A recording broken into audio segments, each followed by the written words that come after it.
Good afternoon and welcome to today's webinar, ACE This, Adverse Childhood Experiences, Their Impact on Early Childhood Development and the Importance of Trauma-Informed Care, brought to you by the University of Iowa Division of Child and Community Health, Child Health Specialty Clinics, and the Regional Autism Assistance Program. I'm Shawn Wittrock and I will be moderating today's session for you. This session will be recorded and the link to that recording will be provided in an email following the webinar. You are free to type your questions into the question box throughout the presentation. Those will be answered either throughout if it's relevant to a specific slide or at the end of the presentation if it's just a general question.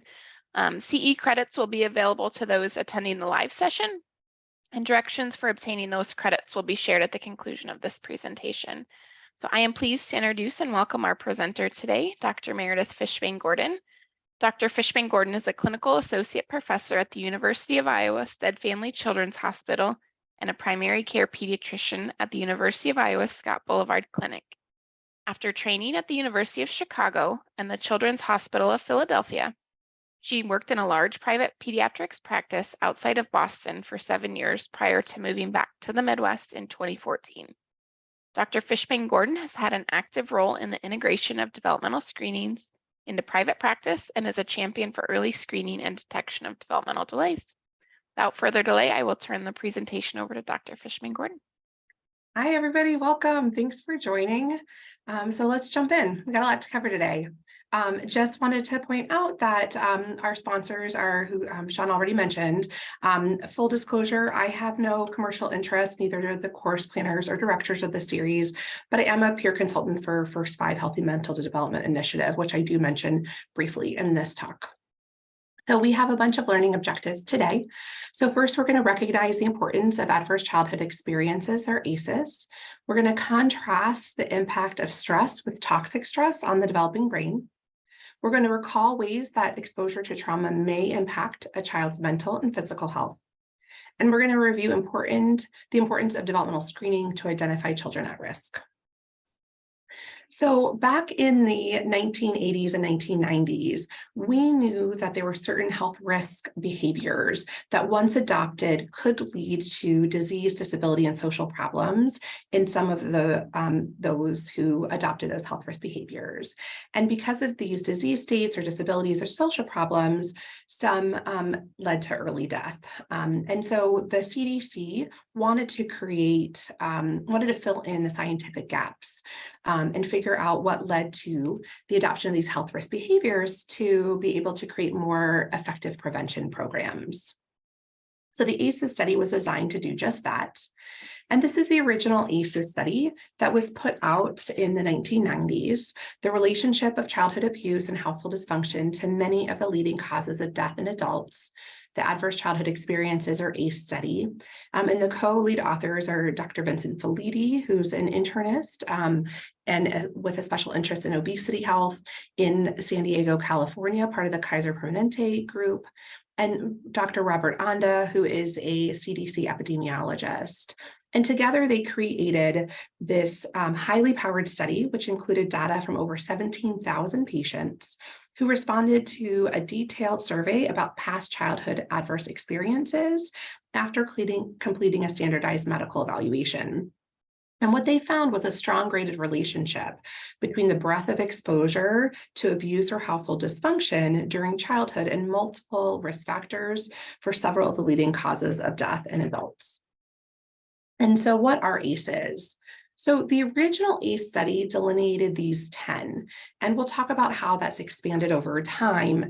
But initially, the 3 ACE types were abuse, neglect, and household dysfunction, and were actually identified by Dr. Vincent Felitti in his work with the obesity clinic that he was working with in California. And the abuse category includes physical, emotional, and sexual abuse. Neglect includes physical and emotional neglect. And household dysfunction includes mental illness of a caregiver, an incarcerated relative who used to live in the home, a mother treated violently as a proxy for intimate partner violence, substance abuse in a caregiver, and divorce. And what they found in the initial study was actually that ACEs are really common. So 67% of adults in the original study had at least one. And if you had one, there is a pretty good chance you have another. For example, for any one ACE exposure, the chance of an additional exposure, if you actually ask the remaining questions about different adversities, was anywhere from 65 to 93%. And 1 out of 8 people, or 13%, have 4 or more ACEs. And I'll show you in a few slides why 4 is important, but the gist is that at 4 or more adversities, that's where we typically see an inflection point and where adversity really starts to have a higher risk or higher rates of adult illness. So of course, this original study was done in the 1990s, but it was done in San Diego, California, predominantly middle class white population. And so of course, the CDC and also Iowa wanted to know, are the results of the original studies reproducible, and can it apply to us as a nation and also as a state, which our nation is a lot more heterogeneous. Our state is just different, right? And so the CDC did a 5-state study in 2010 and included Arkansas, Louisiana, New Mexico, Tennessee, and Washington state as a population-based representative sample of the country. And they use the behavioral risk factor surveillance system that is already in place to ask 8 of the 10 questions. So they did not ask the neglect questions. And then Iowa did their own state study in 2012 through 2014. And as you can see, actually, for rates of household dysfunction, they're pretty correlative from the original study. What we do see is that there are increased rates of psychological abuse. We don't have 100% answer for that, but in my opinion, I think we are just recognizing what that is, and also more willing to discuss that and bring that and recognize that and disclose that. And then there has been luckily a decrease in physical and sexual abuse cases, and we hope that's from better prevention programs. And so this is our Iowa data. And so this is from 2020. And as you can see in Iowa, 36% of Iowans have no ACEs. But when you look at the percentage of Iowans who have an ACE score of 4 or more, that's 16.7%, which is actually higher than the original study, which was around 12.5%. And definitely 64% of us Iowans have at least one exposure to childhood adversity. So that's good to keep in mind moving forward through this talk. So why are ACEs important? There's been many studies that have spun off from this original study, and what we found is that early adversity can have lasting impacts. It doesn't have to, but it can, and especially, as I mentioned, as they pile up. And so the effects can be really wide-ranging and depends on the person, but it can be anything from traumatic brain injuries and increased risk of fractures and burns to increased mental health issues like anxiety, depression, suicidality, and PTSD. A person with a score of 4 or more is 12 times more likely than their friend with an ACE score of 0 to attempt suicide in their lifetime. Higher risks of unintended pregnancies, pregnancy complications, fetal death, as well as unsafe sex practices and increased risk of sexually transmitted infections are often correlated with higher ACE scores. So are increased risks of cancer and diabetes, and also educational, occupational, and income levels as an adult can be affected by adversity during childhood. So many reasons why the CDC has really started to focus on how we can positively impact childhood, especially those childhoods that have been impacted by ACEs. So I mentioned before that 4 tends to be that inflection point in terms of when you're more likely to have adverse health outcomes. I want to focus on COPD, as I think this demonstrates it really nicely. So what this graph is looking at is that compared with someone with an ACE score of 0, somebody with an ACE score of 1, this blue, has about a 1.5 times greater chance of developing COPD in their lifetime. That increased risk goes up just slightly with an ACE score of 2 or 3, but when somebody has an ACE score of 4 or more, they are 5 times more likely to develop COPD compared with someone with an ACE score of 0. Again, having one does not necessarily mean another, it just increases your risk of things. And where it is very dramatic is things in terms of mental health and its impact. If if a person has an ACE score of 6 or more, their odds of dying 20 years earlier on average compared with those without any ACEs.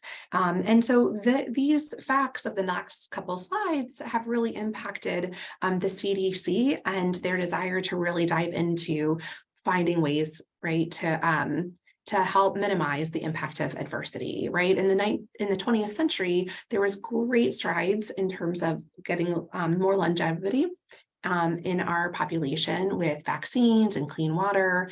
And the CDC realized there are subsections of our population that really need additional support. And so this is why we've been turning towards adversity. As I mentioned, the 10 original ACEs came out from Dr.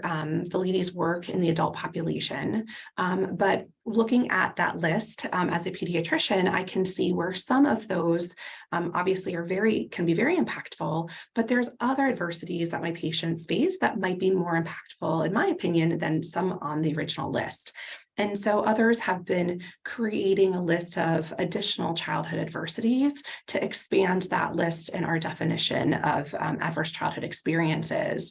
And the Center for Youth Wellness in California has been working on this and created a guide of additional adversities. And that includes having a parent or guardian who died, being involved with a foster care system, being separated with a parent through deportation or immigration, having a child have a serious medical procedure or a life-threatening illness, a child who's being harassed or bullied at school, a child who's received verbal or physical threats or abuse from a romantic partner, if a child is witnessing or hearing violence in their neighborhood and or school, if a child is detained, arrested, or incarcerated, and if a child is often treated badly because of their race, sexual orientation, place of birth, disability, or religion, these all fall under reasons that a child may be suffering from adverse childhood experiences. So definitely it's important to have a wider lens, especially as somebody who takes care of our youth.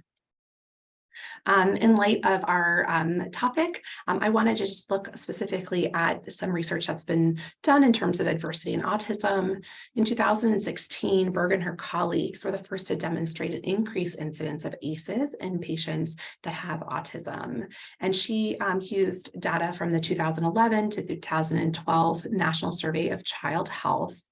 And what they found is having a diagnosis of autism was associated with significantly increased risk of reporting both 1 to 3 ACEs and 4 or more ACEs compared with neurotypical children. And so when we look at the nitty gritty, 50%, almost 51% of kids with autism reported at least 1 ACE in comparison to 45% of kids without autism. Having 4 or more ACEs, 10% of kids that had autism reported having 4 or more ACEs, and in comparison, 5% of kids without autism. You can also look at the differences of reported conditions between children without autism versus children that have autism in terms of, household mental illness or different rates of household substance abuse. And so that was a case that's helpful to take a look at. And then the severity of autism was also found to be associated with an increased burden of ACEs. So compared to children without autism, having mild symptoms of autism had a 1.2 greater risk of having 1 to 3 ACEs, compared with moderate or severe symptoms were 2 times more likely for an ACE score of 1 to 3, compared with children without autism. And having mild symptoms of autism, 1.4 times the risk for 4 or more ACEs versus moderate to severe symptoms of autism were 3 times more likely for an ACE score of 4 or more.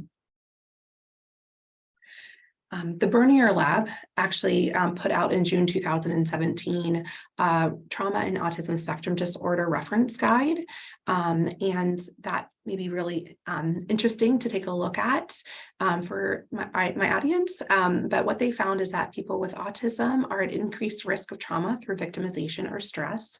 So things like bullying, peer rejection, which makes sense, and may have, but people with autism also may have limited coping skills or difficulty with emotional regulation in the face of these traumas. And they also have higher rates of comorbid conditions like anxiety and depression.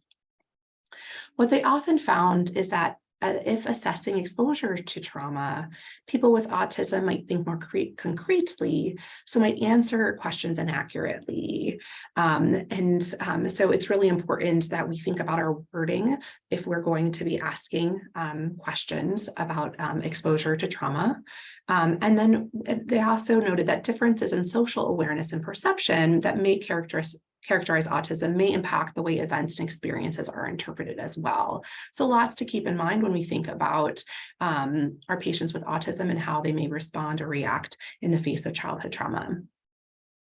So with that, wanted to move a little bit to a different section of the talk, and we'll kind of circle back and bring them all together moving forward. So back in the 1990s, just when they were working on the original ACEs study, the NIH also had declared the decade of the brain. And the reason for this is that there are incredible advances at this time in neuroscience.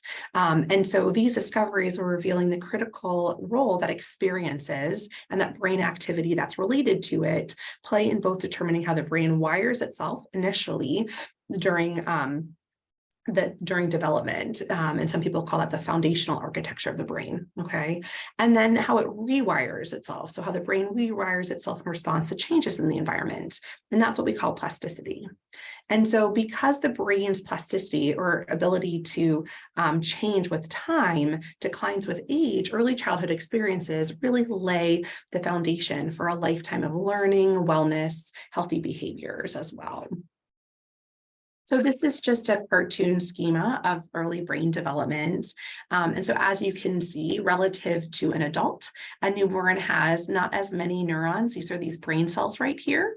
And those connections between them are limited, but increase in both, and those both at the brain cells and those connections really happen very rapidly in the first couple of years. And actually at age 2 to 3, the brain has twice as many connections between our brain cells compared with an adult. And it's thought that the number of brain cells and those initial connections are related to genetics, but that the important connections are made stronger during early childhood by environmental stimuli, by those positive relationships, and the teaching that our parents and caregivers are providing for our kids. And repeated use of synapses make those connections stronger, make those circuits more efficient for learning, memory, and other cognitive abilities. On the flip side, weaker connections, those that aren't being used, are at risk for pruning later. And so this fine-tuning that happens during childhood is why a child's first experiences are so critical, but also why ACEs can have such a profound effect in some individuals. So there's lots of influences on brain development. I'm going to pick it out and talk about the 2 that I think are the most influential, and that includes parent-child relationship and stress. And so, as many of you in the audience may be parents themselves, you may already know this, but secure attachment between a parent and a child is really critical for healthy development of that child. A parent fosters development by providing responsive care, affection, and patience in a nurturing environment. Parents provide support for skill development while allowing a child to accomplish the skills on their own, right? We may help a child roll over for the first time, but we need to make sure they learn to do it by themselves eventually, right? And so that serve and return, that parent's response to developmental efforts, that, yeah, you did it, that excitement, that serve and return is really critical for healthy development and empowers the children to keep using those skills that they just demonstrated and try for new skills. And so I'm going to show a video now. Babies this young are extremely responsive to the emotions and reactivity and the social interaction that they get from the world around them. This is something that we started studying 30, 40 years ago, when people didn't think that infants could engage in social interaction. In the still face experiment, what the mother did was she sits down and she's playing with her baby who's about a year of age. And she gives a greeting to the baby gives a greeting back to her. this baby starts pointing at different places in the world, and the mother's trying to engage her and play with her. They're working to coordinate their emotions and their intentions, what they want to do in the world. And that's really what the baby is used to. And then we ask the mother to not respond to the baby. Baby very quickly picks up on this. And then she uses all of her abilities to try and get the mother back. She smiles at the mother. She points because she's used to the mother looking where she points. The baby puts both hands up in front of her and says, "What's happening?" She makes that screechy sound at the mother, like, come on, why aren't we doing this? Even in this 2 minutes, when they don't get the normal reaction, they react with negative emotions. They turn away. They feel the stress of it. They actually may lose control of their posture because of the stress that they're experiencing. It's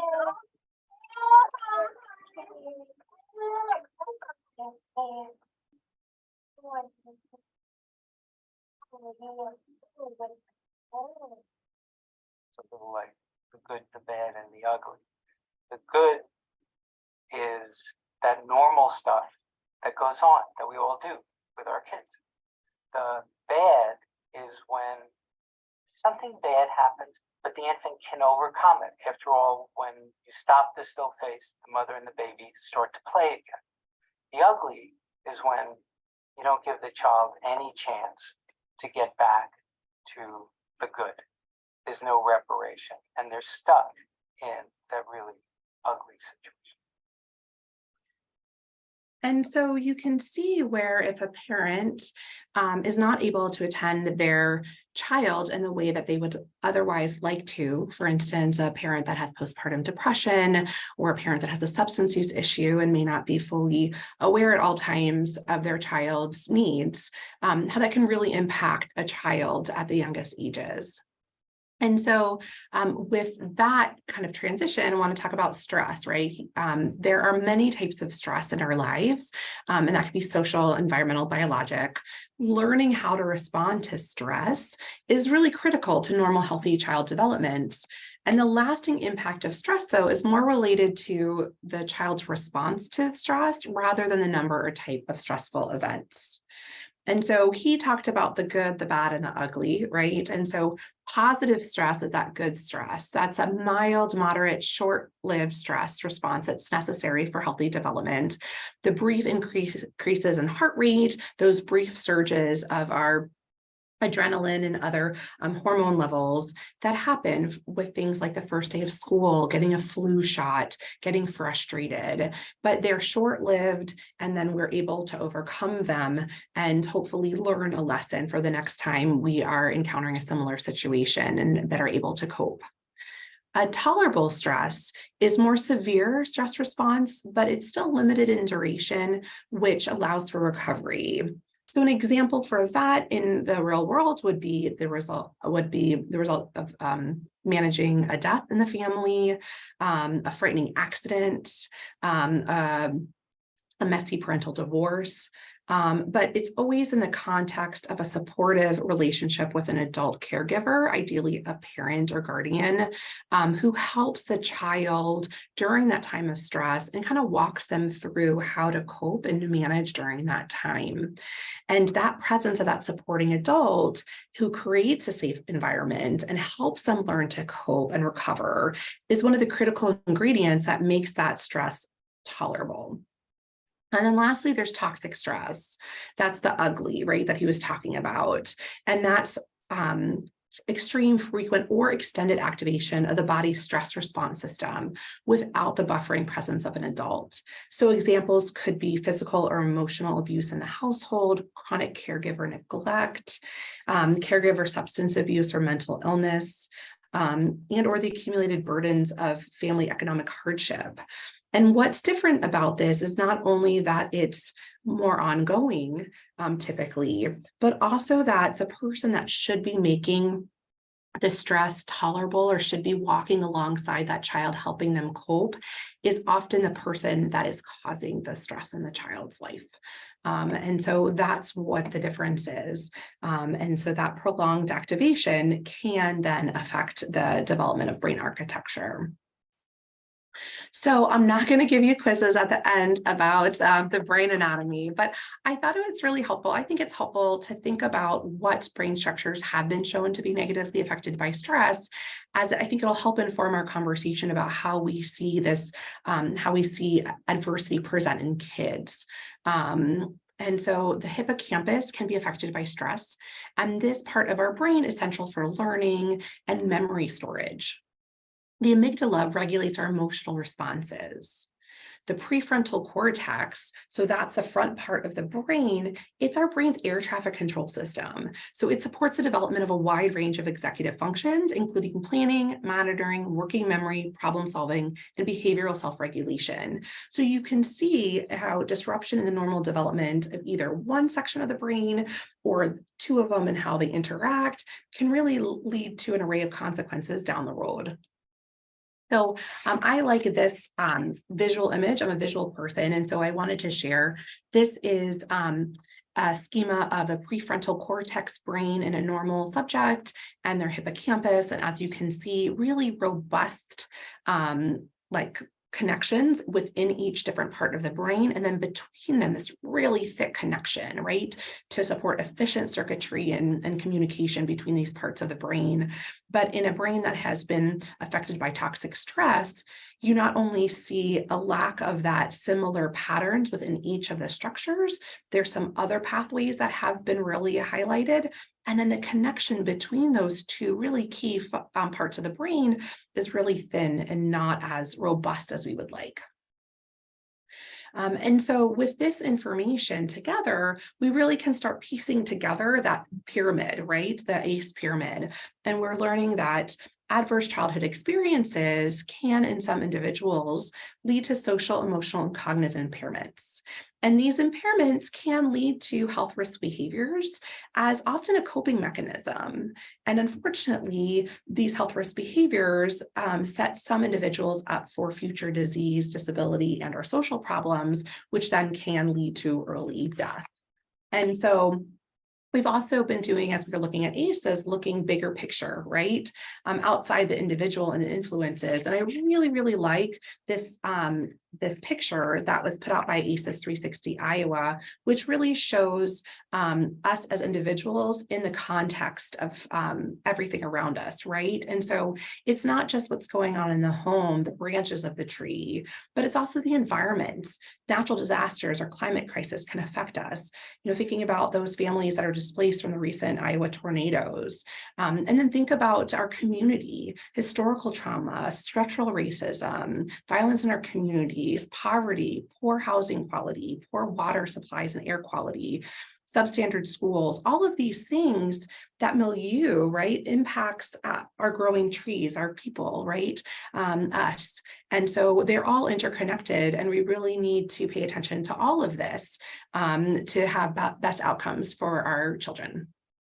And so this is putting that, you know, generational embodiment and historical trauma into our social conditions and local contexts that do potentially set us up for higher risk for adverse childhood experiences and going up that pyramid. So if that's helpful for you, wanted to include that greater understanding. But now we're going to switch a little bit gears now and kind of bring it all together to what we're seeing in terms of our youth.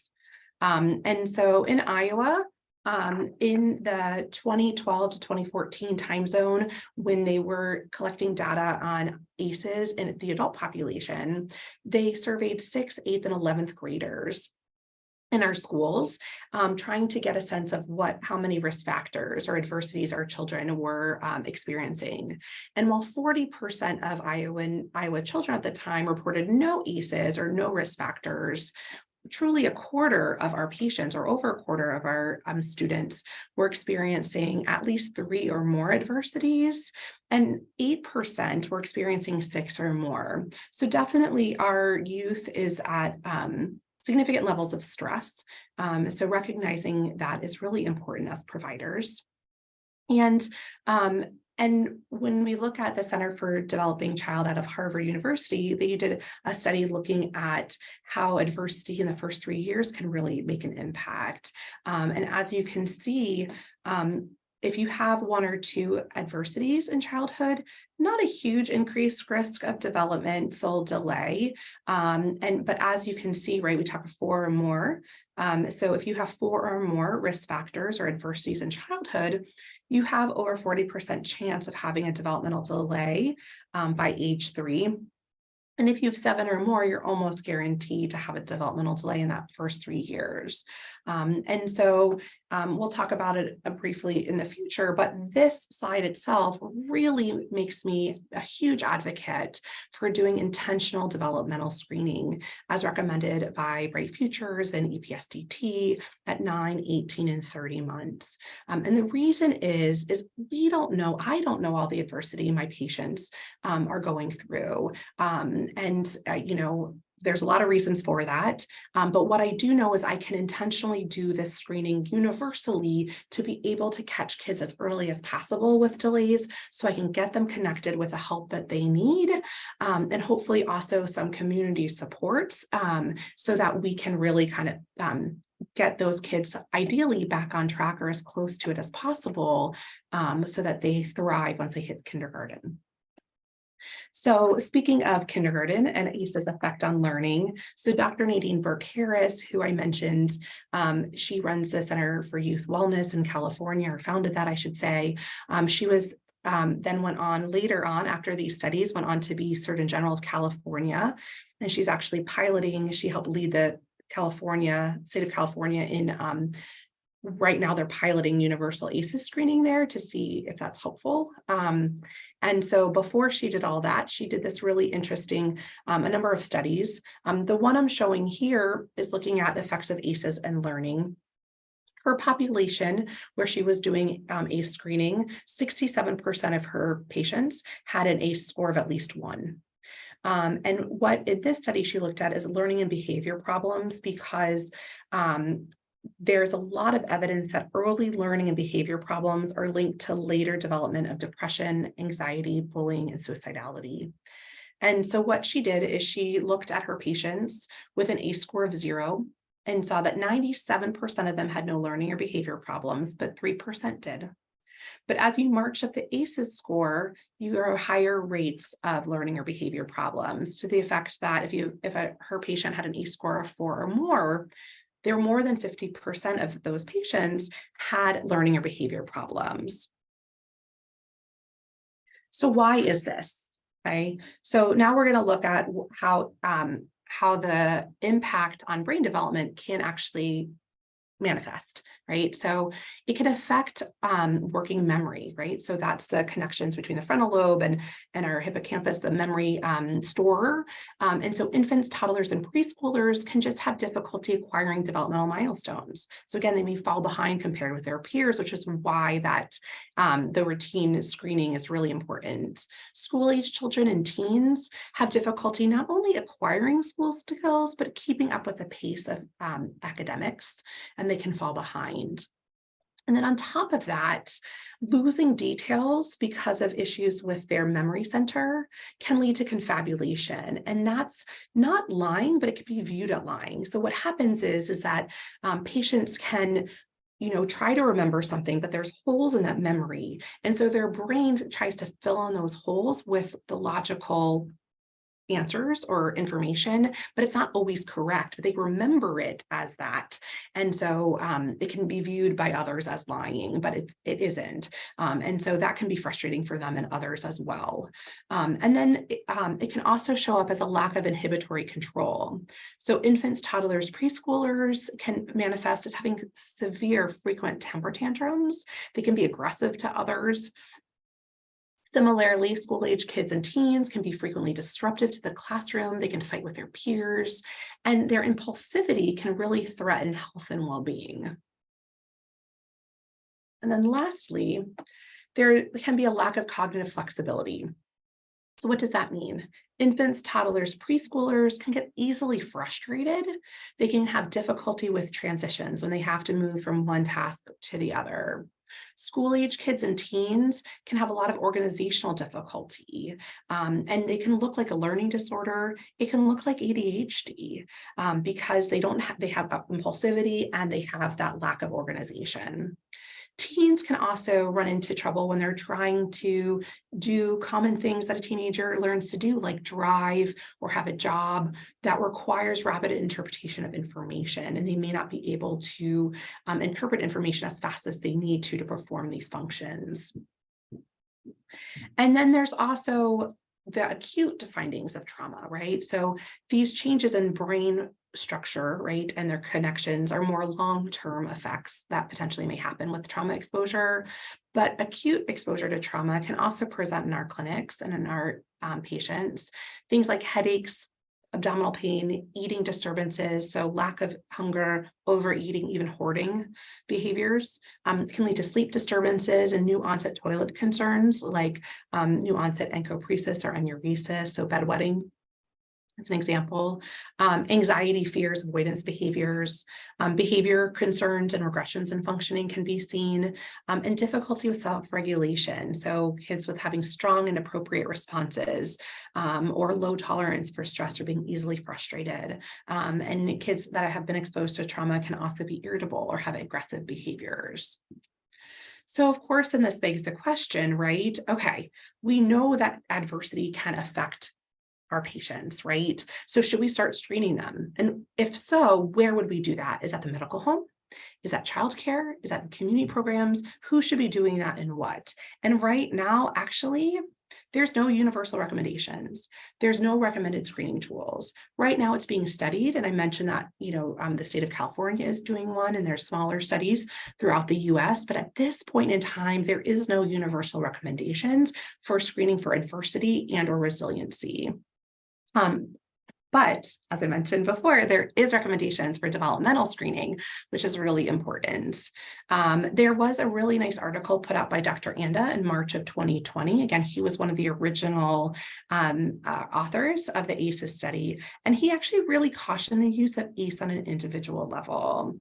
And he noted that it was very useful for his purposes, right? It was designed for research and public health surveillance, but he didn't feel like it was appropriate for individual use because it doesn't assess the frequency, intensity, or duration of adversity, and it doesn't account for resiliency factors. There isn't a built-in resiliency screen in that. And so developmental surveillance really is key. And making sure that we pick up delays as early as possible is, I think, the best approach. So the Bright Futures put out by the American Academy of Pediatrics, as well as EPSDT, have the gold standard of developmental surveillance at every well visit, except those few well visits where developmental screening tools are recommended. And so that's really helpful to make sure that we don't miss even the earliest developmental delays, because patients can be missed if using judgment alone or surveillance alone by both parents and providers. Early intervention for developmental delay can really alter a child's life course in terms of both their educational outcomes, but also their chronic disease risks and even socioeconomic status in the long term. And so with this, going to transition to our last piece of the discussion, or second to last piece, I should say, resiliency and protective factors. So what can we do in the face of adversity? So I love this part. So resiliency is our adaptive response to serious hardship. It's a process of learning how to manage or cope with stress. And for kids, this piece really requires an adult, ideally the parent or guardian, with their relationship with the child, right, to help them cope and provide that safe environment for them. There are definitely internal predispositions that make some kids more resilient than others, but there's always external factors that can help anybody become more resilient. And while this is best to create when young, we're always able to enhance our resiliency. So that's really nice to know. And so really maximizing resilience in children, the safe, stable, nurturing relationships are foundational. And one of my mentors in training, Dr. Ken Ginsberg, whose 7 C's I'll go over in a minute, he had a really great quote that I want to share. What we do to model healthy, resilient strategies for our children is more important than anything we say about them. And I take this to heart in my own life and in my professional life.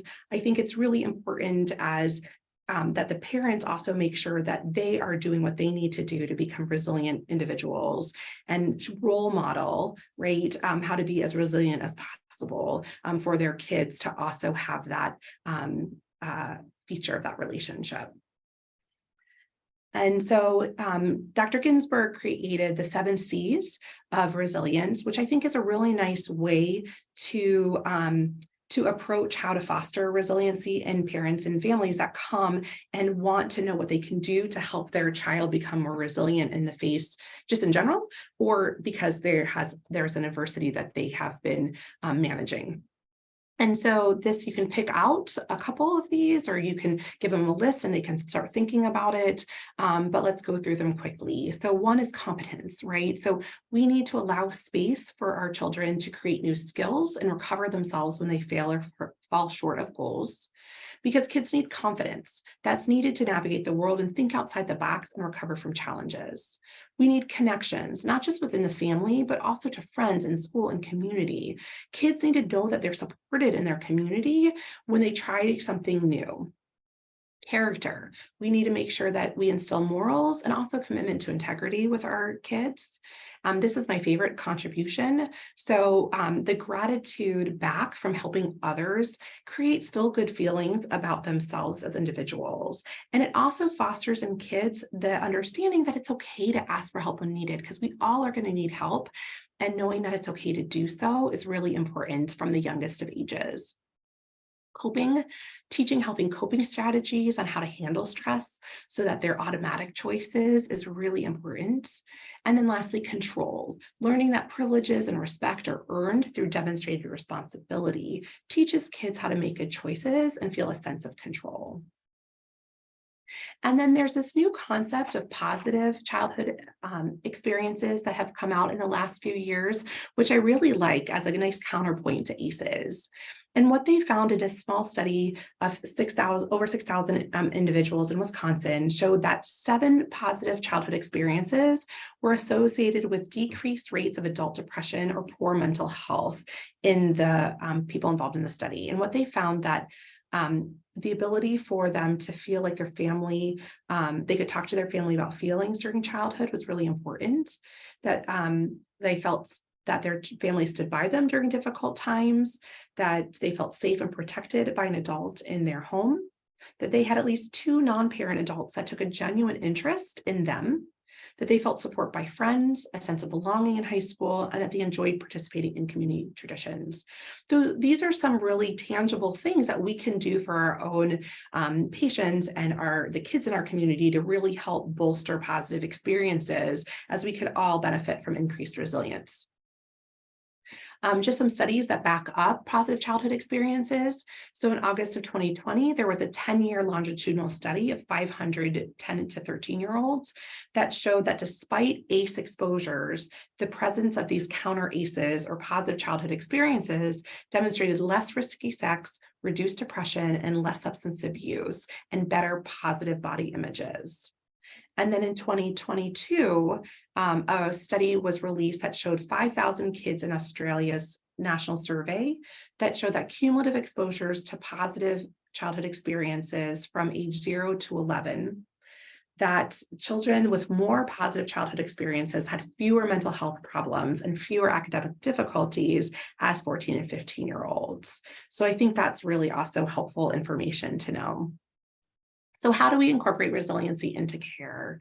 So first, I think it's important to acknowledge when ACEs are active in a patient's life and are part of that discussion, and to highlight resiliency factors that are present in families who are actively dealing with ACEs. Oftentimes parents mention it or you know it about the family, and it's really important to highlight that and bring it out like, look, you're already doing these amazing things to make your family and children more resilient despite these challenges. And then next, we want to partner with families. So how can we help minimize the impact that the ACEs are having? How can we increase the child's resilience, the family's resilience? How can we increase positive childhood experiences? And oftentimes that means connecting to family resources, the family with community resources. If you happen to live in a first 5 county, that's a really great opportunity, of something to consider. So lastly is trauma-informed care. I mentioned that at the beginning, right? And so we'll circle back to this to wrap it, and then we'll wrap up. So the Substance Abuse and Mental Health Services Administration's definition, or SAMHSA's definition of a trauma-informed care program, is a program, organization, or system is trauma-informed if it realizes the widespread impact of trauma and understands potential paths for recovery, if it recognizes the signs and symptoms of trauma in clients, families, staff, and others involved in the system, if it responds by fully integrating knowledge about trauma into policies, procedures, and practices, and it seeks to actively resist re-traumatization. So what does that mean? So currently our approach to affected individuals is often a crisis response after something breaks or something happens. And we say, what is wrong with you? We see the toddler who's getting kicked out of daycare because of aggression or frequent tantrums. And we say, oh, what is wrong with this kid? Why is this happening? But instead, what we need to do is look under the water. And we need to say, what happened to you? What happened to this child that is making them act in a way that is leading to these behaviors and these tantrums? And so if we can shift our mind focus a little bit, I think it really will help us treat the whole patient and really get to the core of what's going on that brought them in initially, but really make a lasting impact, as opposed to fixing what's at hand, but then it may pop up in different ways later on. So in summary, adverse childhood experiences are common. 4 or more adversities during childhood are linked to a higher likelihood of physical and mental illnesses in adults. Stress from adversity can impact how a child's brain develops, but it doesn't have to. But if it does impact the way a child's brain develops, it can then impact a child's developmental progress and their ability to learn and thrive. So it's important to keep adversity on our differential diagnosis. Exposure to trauma can present in a myriad of ways in our clinic, and that can be everything from learning difficulties, behavior problems, to even somatic complaints like headaches and tummy aches. Children need the guidance of a caring adult to really help them learn to manage adversity, but positive experiences and resiliency factors can really help buffer the impact of trauma.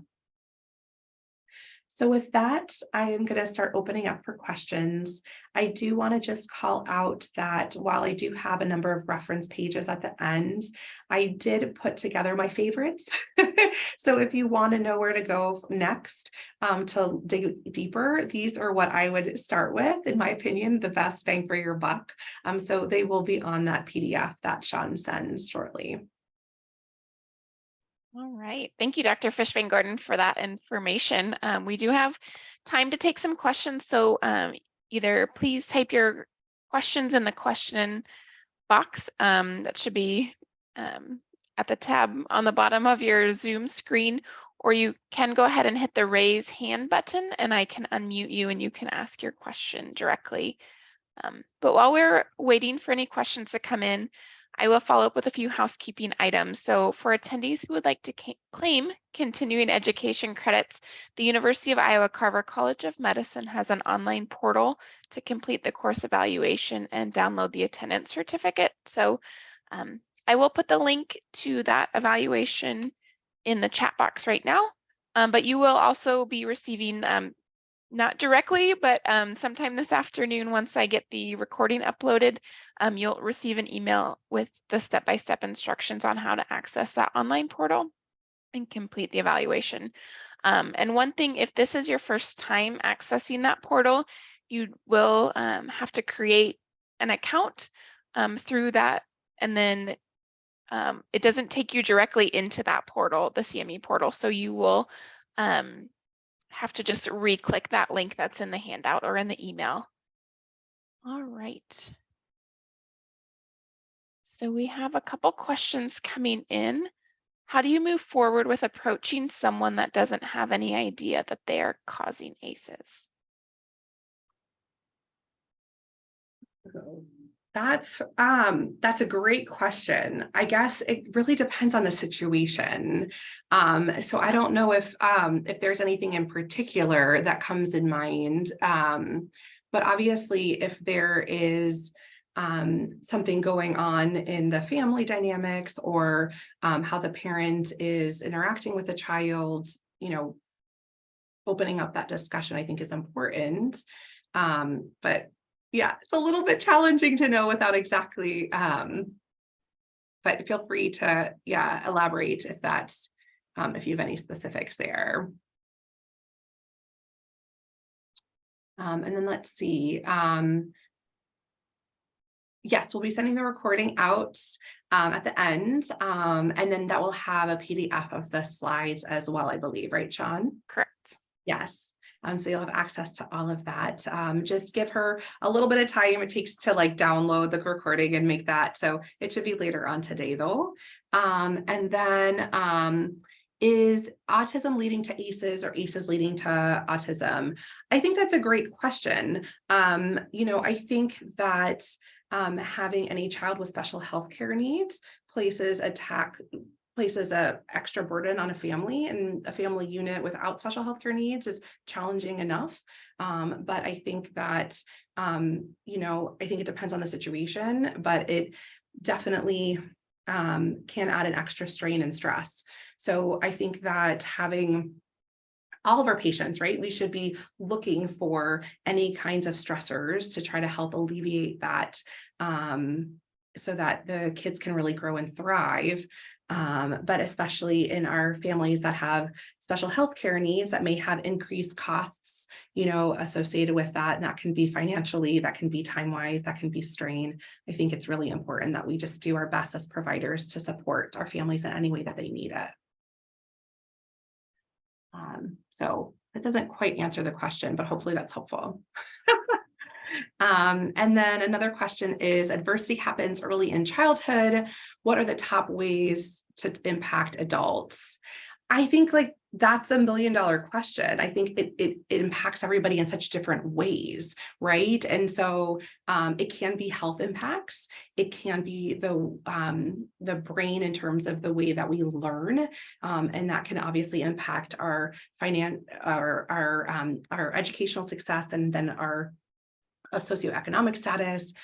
So that's more of a educational finance versus health.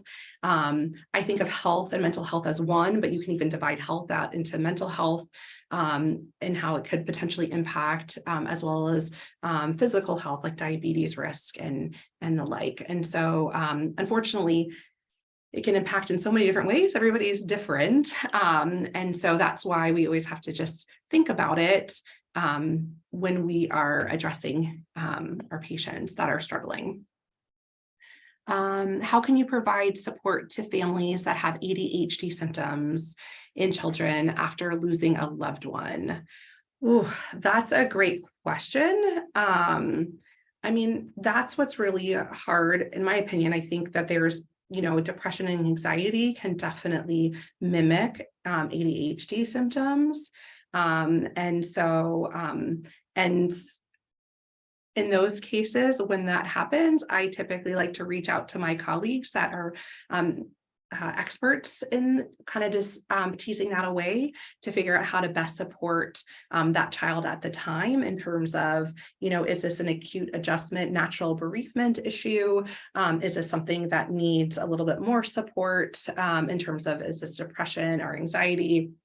or ADHD in addition. So definitely reaching out to colleagues for help. I also think it's really important just to support the family in any way that we can in terms of community supports, obviously through the provider office and the schools, making sure that they're aware of providing any accommodations the child needs to support their needs during that awful time.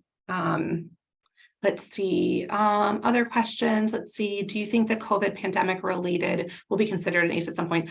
I wouldn't be surprised. I think that the pandemic definitely stressed most of us in different ways, right? The question is obviously some more than others, just like anything. And so I definitely worry about its impact on children. I also worry that the side effects of the pandemic, not just in terms of the lost schooling and socialization and all those things, right? And the financial stress on families and kind of all that milieu. But I also think that it impacted kids coming into providers' offices and getting their routine preventative care, including developmental screening. And I worry that, missing a visit because it didn't have shots then led to kids getting identified later in terms of potentially developmental delays, which then can have a snowballing effect as well. So I think that's multifactorial, but I definitely wouldn't be surprised if that's considered one in the future. I will answer the question about CME. So if you're unable to find the course when you sign into that, it should, if you copy and paste the link into your browser, it should take you directly to that evaluation when you sign in. So again, if this is your first time signing into that portal, you may have to copy and paste that link again into your browser or refresh, and then it should take you. If not, I will put my email in the chat box, and if you're still having issues, you can email me directly and I'll help troubleshoot there. We do have one raised hand, so I will unmute. What is it? So, Plu, if you can unmute, you can ask your question.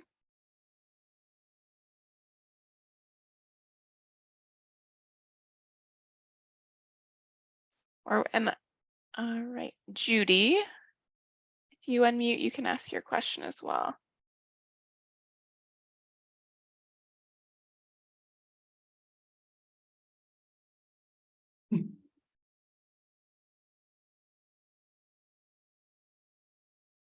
Right. So while Judy's looking for her unmute button, someone else wrote back, in what ways can we employ trauma-informed language or practices in our day-to-day lives and careers? I think that's a great question. And that's something that I intentionally try to have been changing my practice since learning about this, right? And I think there's so many different ways that you can incorporate that. But one example that I really think has been really meaningful in terms of my own practice is late arrivals, right? So there's, strict, times where you have to get into a visit, and obviously we want our patients to arrive on time, but having some grace and having some understanding when people show up late as to why, right, that may happen. It's typically not intentional. You don't know what that person went through to get there. And maybe they had to unexpectedly swing by their mom's house on the way because she wasn't feeling well and she needed some help, or maybe she missed the bus because the kid had a diaper change at an unfortunate timing, right? And then they missed the bus and had to wait for the next one. Or there's so many things that could happen in someone's day leading up to that point, and having some understanding, I think, not only in our own practice as providers, but also in terms of how we interact with others in general, to realize that that oftentimes things happen in other people's lives and they may not live up to what they had planned to do, or you expected them to do, or they said they would do. And just having some, understanding and empathy, I think, can make a huge difference in both our day-to-day lives and our careers.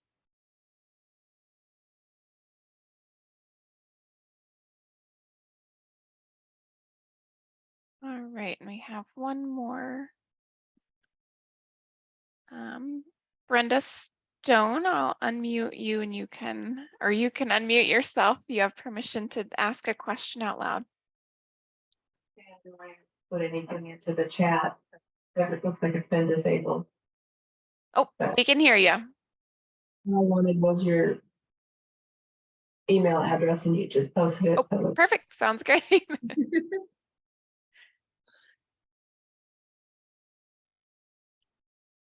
Great questions. And if more come up later, you can connect with Sean and she'll be happy to send them along my way as well. But hopefully this is a great set of questions and really, I thank you for them.